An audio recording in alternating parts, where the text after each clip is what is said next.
So it's Monday again, and I've got a bunch of stuff to go through that I picked up over the weekend. And one of these sales paid off really, really well. I ended up showing up late, but I wanted this guy, and I was surprised to see he was only $2. This is from, I think, 1964. And, you pull the little cord, and he tries to say something. He's going to need to be cleaned up a little bit. But we did find a lantern. I found one lantern over the weekend, and it's a pretty decent one. That's something I've never found before. I've got a lot of tools that we're going to go over that I think are going to pay off really well. Some of them I didn't even know Craftsman made. And then that sale that had the G.I. Joe here had a surprise that was not shown in the photos. And that surprise it's going to pay off pretty good, I think. So let's flip you around and we'll go over a few of the things that I picked up over the weekend. I'll put up comps on the screen as I go, and we'll see how I did. Some pretty cool stuff to go over here. And I'll start off with what I found at this auction. This was actually Monday of last week, and I picked up a few cool things, and I've picked up some overpriced stuff that I shouldn't have bought. But this is an older sprinkler head, obviously, hooked up to the hose. It spins around. And then this is a bench grinder. I think it says like PAPEC, like PAPEC machine. You'd hook an external motor up to it with a belt. So it's a pretty older unit. It's got the little grease cup up here. It does spin, which is good. That's going to help. It's going to help a lot. I don't have to worry about freeing it up. And then I picked up these, I believe they're Benjamin lights, and I think they're 14-inch, pretty good shape, just a little bit dirty, a couple chips on some of them, and then there's some paint on the others. But I always buy those because I love the way they look. I'll rewire them, and sometimes I'll just keep them and hang them up here in the garage if they're in good shape. But at that same auction was this guy right here. This is a Zenith laptop, well, Zenith Data Systems. I can't get it to turn on. Boy, it's got some really good sounding keys for a little laptop. But it came with the power supply, and unfortunately, the power supply has some issues, and something's going on in there. So we've got a little bit of work to do. We've got to be careful with this one because that's a 400 volt capacitor in there. Hopefully I can get that thing working because I'd love to see if this thing turns on. It even came with all the original manuals, paperwork, everything you could think of. All the original discs to load the operating system on it. I'm not even sure what this would have run. But it's a pretty cool piece, and I've never seen one of these before. There's one other thing from that auction. It's on the other side of the garage, so maybe I won't get to it. But that's pretty much it from this auction. Now, garage sales went pretty well. I did pick up this. Now, I don't know anything about Samsung watches whatsoever, so I couldn't tell you which one this is. I did take a Google photo of it quick. I don't think it's worth a ton, but I think it's the first one. And it's in incredible shape. It still has the protector, the original plastic over the watch face, and it came with, it's got the charging cable, little charging dock, and all of that. So I rolled the dice with that for $10. I don't think it's going to be a huge home run, but it was worth a shot. And then at the same sale, this mini helmet, this Fanatics Fest. What year is this? Say 2025. They wanted $2 for that. I don't know. This is another thing I don't know anything about. But for $2, I took a chance. Down the street from that house, I always grab Yankee candles if they're not lit. This is the Pineapple Cilantro for $3. They typically sell pretty well for me. They don't go for a ton of money, but they're easy to list, easy to ship, and they sell quick. Now, this is something that I'm not entirely sure what I'm going to be able to get for it. So this is it's a tuner, and this was used. This is for Chrysler products, I think. It's older. It's discontinued. You can't update this one. It's the i1000. The guy I bought this from said he bought it for a PT Cruiser to tune it. And you're probably thinking, why the heck would anybody want to tune a PT Cruiser? But it was a turbo model, and you can usually squeeze a little extra juice out of them with one of these. But he never used it. So this has never been used. But like I said, these are obsolete now. You can't upgrade them. You can't update them. But you can trade them in for a credit towards a new one. He wanted $20 for this, brand new. This was $400 or $500. So I'm not sure what I'm going to do with it yet. I have nothing that I want to tune, so I'm not going to trade this in for a credit. But if I find some comps for this, I'll throw it up on the screen. This was probably a mistake back here. be my guess, but it was only $1. It is the Fuji, but it looks like it's on, but it's got a battery, or it's got something lit up there, which means there's a battery. I wonder if I can turn it on or off. No, it's trying to do something. But anyway, it says Fuji Discovery 2000 zoom date, and in here somewhere it also had this little flash accessory for it. So I thought it was worth it for $1. Probably not going to be a huge high dollar camera, but I grabbed it anyways. And battery chargers, I love grabbing them. I pick these up almost all the time. This was $10. It is a Century. And what is the model number here? Why can't I find the model number? Maybe it's that 141-256. But I'll throw up comps if I find it on this one. If these are usually $15 or less, I'll pick them up almost every time because they sell very, very quickly. Let's try to make some room here. We got a lot going on. So this one I paid up for a little bit. They wanted $25 for this, and it's not a Coleman. This is an American. It's an AGM, American Gas Machine Company, for kerosene only. As soon as I saw that writing on it, and I saw this little chain here holding the fuel cap, I knew that this was a military lantern. And it does say U.S. on the bottom. I've never had a kerosene lantern before, but I'm pretty sure to light these, you got to fill this with like alcohol, and you've got to light that, heat up the generator, get this pumped up, and then after a little while, once that's heated up, then you can turn the valve and it turns on. It's unfortunate that it doesn't have the globe because I'll probably never be able to find the globe locally. It's going to be something I'm going to have to probably order online, but that's going to get cleaned up and stay in the collection as pretty much all the lanterns do that I find. So the estate sale that had this also had these random baskets of toys for, I think, $2 for this one. This one may have been $2 or $3. And I've learned my lesson of not just cherry picking toys out of things and just buying a bunch of the stuff at once, because more than likely there's going to be parts missing and they were probably left behind by me. So I don't know what any of these things are. This says matey on it. This I do know is Play-Doh because I had one of these as a kid. You put the Play-Doh in there, you put like some sort of shape. Actually, this thing right here, you'd slide this thing through and then you'd squeeze the Play-Doh through and you'd get your shape. This says Nassau. This is a little Nassau iron. We've got a couple toy guns here. I don't know if they take caps or not.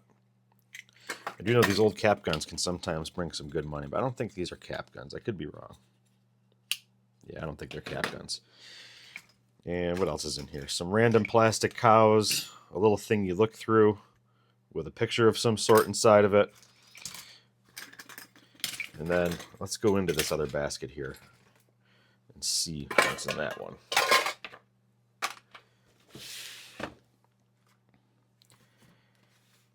So this one looks like it's got some cooler stuff in it. Oh, we missed one over here too, so we'll have to go through this too. A little plastic cannon. No, it's got a pull thing here. Oh, it still works. So there's a spring in there. That's probably going to help. We've got another one here. And this stuff, I am not familiar with this stuff at all. I did buy some not too long ago. They were like Timmy toys, I think. But when it comes to all these other brands that sell this stuff, like Hubley I'm familiar with a little bit, Dinky Toys. But a lot of these older toys I just don't know too much about. So going to have to do some research on them.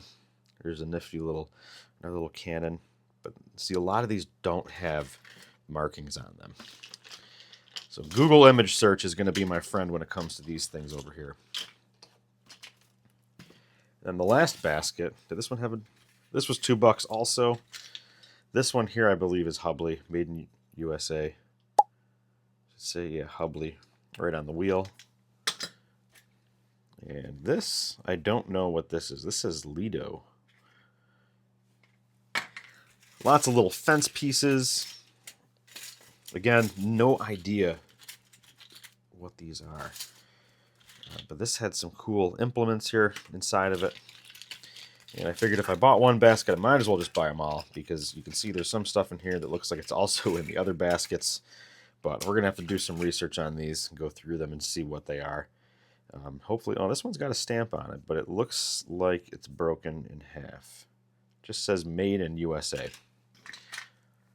So we'll set these aside, maybe for a rainy day, if we ever get one. It hasn't rained here in, I feel like, a month.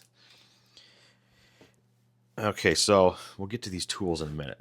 But the G.I. Joe, he was also at that sale with the inexpensive plastic toys. Now, when you pull on this, I'm probably not going to be able to do this one-handed, but he does talk. Not right now. He does talk, but there's like I think a cassette tape type roll in there, and it usually needs to be cleaned up a little bit. So I'll take this guy apart, because when you do pull it, you hear like some faint noise coming out of him. So I do know that it's going to work. I'm hoping it just needs to be cleaned up a little bit. Now, the find of the week is in this box. So this is from the sale with these guys right here, and it was not in the photos. And I found this under a table near like the Christmas decorations, and it says racetrack, $2. It's got the model motoring service manual. I want to say that's sterling moss on the front of that. This is super cool. I don't think this is worth a whole lot of money, but it's awesome to see these old illustrations and stuff from, I think, the late 60s, early 70s. This is from all the different layouts you can do, different accessories you can buy. And the track, you know, I'm not as interested in the track as much, even though there's a lot of it here. And it's got the controllers, it's got the transformer, the power pack. But this is what I could not believe was inside. So if you go out to any sales, you know, and you find slot car tracks, usually 80-90% of the time, there's no cars. And every time I look at one, I pick it up, and the guy or the girl selling stuff at the sale is like, yeah, there's no cars in there, it's just a track. But this has the cars. And for $2, I could not believe what was in here. So this is a Ford J. Very good condition. Original box. Has the original box bottom here, this little folded yellow paper. And they actually make reproductions of the paper on the bottom of these. But these are original. This is a Corvette. I think it's like the Mako Shark or whatever. Another one. The box is a little dirty, but incredible condition. It's almost like these were only used, you know, a handful of times, even without the box. I mean, this one's got a little bit of markings on it. It's missing some tires, and you can see it's got corrosion on it. But the Mustang in very good shape. This is 63 Corvette split window. This one has some corrosion. And a lot of these, when you see them for sale, you'll see this is all brushed up and clean, because apparently this is very common in these older cars. And then the Jaguar. I think this had some corrosion too. Oh no, this one's in really good shape underneath. Has all the wheels, has all the tires. Awesome little car, great shape. But this is the one that's going to pay off. This is a 1969 Dodge Charger, satin black roof, dual red stripes, and it looks new. It's not new, but it is. It's in incredible condition. Now, I found a comp of this that I think sold for $140, $150. A little bit worse condition than this one. Did not include the box. There's another one that sold a while back on eBay. If you go back and look at the 3-year history, and I want to say it went for over $500. So this, having the box and being in the condition that it's in, I'm not sure what I'm going to list it for, but this could go for some pretty good money. If you find this in purple, you can get over $1,000 for this car. So $2 investment is going to pay off really well. And I do love my slot cars. I have a few over here that I can't get rid of that I had as a kid. But if this one's worth that kind of money, you know, $500, $600, $700, well, we're going to send it on its way.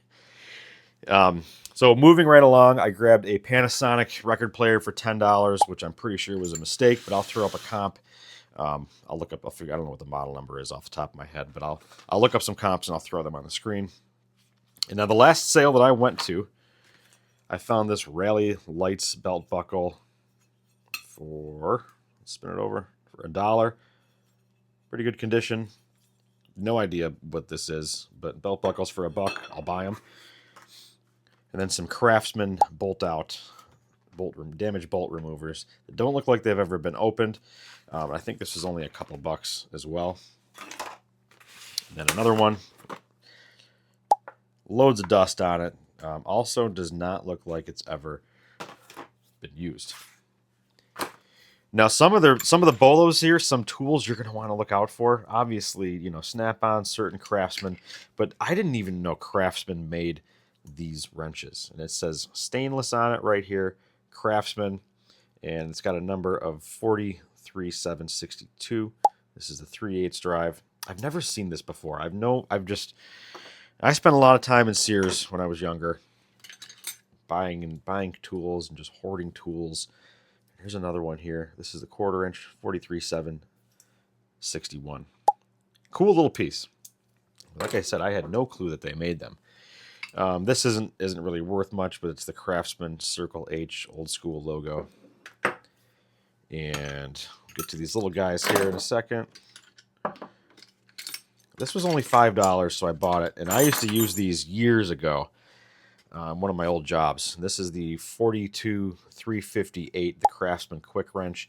It's got this little notch cut out here so you can turn on something and then go back and turn on it without having to take this off of the nut. Pretty neat little set. They were okay. They weren't the best things in the world, but I don't know where mine are, so I had to buy it. And for $1, I grabbed a Snap-on F71D. It's in great shape. And attached to it, I took it off, is this. It's this like thing you can hold with your hand. It makes it easier to spin stuff, I guess. I've never seen this before, but this is the Snap-on FRS 70. So the wrench was $1. This was included with it. And then it had a 3/8 little short extension, the FX2. Threw in another one here in the pile. This is a Snap-on. What is this one here? TM2. This little guy, I don't know who makes it, but it's hilarious looking. I've never seen one of these before. There is a marking on it, but I have no clue what it says. It's kind of faded away. And this is a Utica branded tool. This is an old Snap-on number 5. Very small. I want to say they just gave this to me. I don't remember what this one cost. I think it was free. And then there's a couple other cool things. So this is the Ace stock number 386351. I think this is in the right way. I could be wrong. But this is like a punch, letter punches. I can't remember which way this thing goes. I'm pretty sure I'm opening this upside down. Yep, that doesn't sound good. So let's... So I've got a mess on my hands, but you can see what that is. They're a little rusty, but I grabbed it for $10. I love these little things. They're pretty cool if you want to stamp, mark your own stuff. It should be worth more than $10. I hope it's worth more than $10, but we grabbed that. And then this was, I think, $20. It's a Sandvik. What is the part number? 42583 made in Spain to Sandvik specifications. Yeah, this one was $20. Really good condition here. Older Sandvik wood chisels. I think these do pretty well. If not, we're just going to keep them and clean them up because they looked. There were 2 of these. One of them was really used, but this one was a lot cleaner, so we picked that one up. All right, let's set these guys aside because I do not need to be bumping into those cars and knocking that one over. And then lastly, was this Snap-on set. And there's a whole bunch of other stuff in there, not just Snap-on. So the case itself is going to hold some value. Is there a number on the back of it? That sounded terrible. Let's hope there. KRA 275A. Oh boy, what did I just do flipping that over? Okay, not as bad as I thought. But it's not all Snap-on that's inside here. Now, these are interesting because at first I didn't know what they were. But these are Craftsman sockets, and I do not remember them at all. But you can see that's 11 millimeter, 10 millimeter. I don't know what they call these with the little plastic grips around the side, but it's very hard to make out. But you can see it says Craftsman USA on the ridge there. And all of these little guys, these are all snap-on sockets. So nice little 1/4-inch snap-on socket set with a, what's the model number of this one? TM711 ratchet. There is an extension that I believe is snap-on. Yep. TMX4. Then this is a Craftsman flexible extension. This is, what is that one? That's Easeco USA. And that is not snap-on. And the rest of these, I think, were SK. So here's some more of those weird Craftsman sockets. And what's the swivel? Is the swivel snap-on? I don't believe so. No, not snap-on. Yeah, these are all SKs, but all of these are snap-on. SK, and then these, well, not that. And these are snap-on. So this is going to do really well. I might even just part it out. I'm not 100% sure yet because I think the box itself could be worth a little bit of money. This obviously I'll sell separate. S&K stuff I'll sell separate. But the snap-on sockets, ratchet extension, those are probably going to go together. Maybe with the case. We'll see how the prices look. But I think that's it for this time around. Some pretty good stuff that was found. Some cool stuff that we're going to keep. Lantern being one of them for sure. Got some more work to do on the Zenith laptop to get it running, but not a bad couple days. There's a few other things that are just off camera here that I'm not going to be able to get to right now because I just piled a bunch of other stuff on top of them. But I think we're going to call it for this video and get this stuff inventoried and listed. So that's all we've got for today. Thank you all for watching, and I will see you in the next one.